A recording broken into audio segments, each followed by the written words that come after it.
Well, Smitty's could be on the hook for millions and millions of dollars. I just read it. It's about 65 pages. And the complaint says Smitty's was in violation of several sections of the Clean Water Act and Louisiana environmental law for years before the explosion happened and as a result of the explosion. Let's take you back to August 22nd. This is what the plant looked like when it went up in flames. The complaint says Smitty's did not have an adequate plan in place in case this exact situation ever happened. The Department of Justice believes Smitty's emergency response plan did not meet federal requirements for a facility its size. We've also showed you this video since the explosion. Oil and materials leaked into the Tangi River because of the explosion. The DOJ alleges Smitty's didn't have the proper plan in place for spills like this either, and the facility was in violation of its permit for years before the explosion by leaking too much discharge into the environment and failing to conduct daily checks. The filing says they're still cleaning up the explosion aftermath, but there's still a threat of another leak if there's a significant rain event. Now the DOJ wants Smitty's to pay hefty fines for the violations, plus some of the cleanup costs.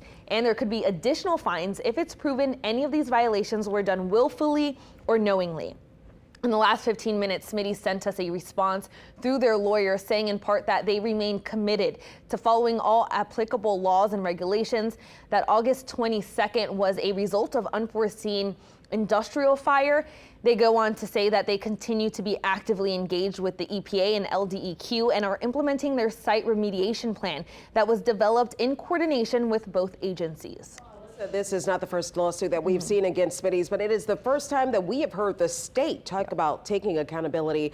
I'm curious on if we'll see any other measures of accountability rather, like fines or, and in this instance, against Smitty's. It's kind of unclear. This action was also unclear prior to it being filed yesterday and it being announced just a few hours ago. I was at the governor's last press conference in Roseland last month, and when he was asked about accountability, it was very unclear what that would look like. The governor gave a non-committal answer. These types of accidents happen. There is no 100% proof plan out there or situation under which you can guarantee that something like this doesn't happen. Now, even if this was an accident, the DOJ claims Smitty's wasn't prepared for it. Now, this lawsuit is in the very early stages, so it'll likely be a while before we see how this plays out. I know that a lot of the residents are concerned, especially with the outcome of this. Alyssa, thank you so much for following and staying on top of this one. All right, Alyssa, thank you.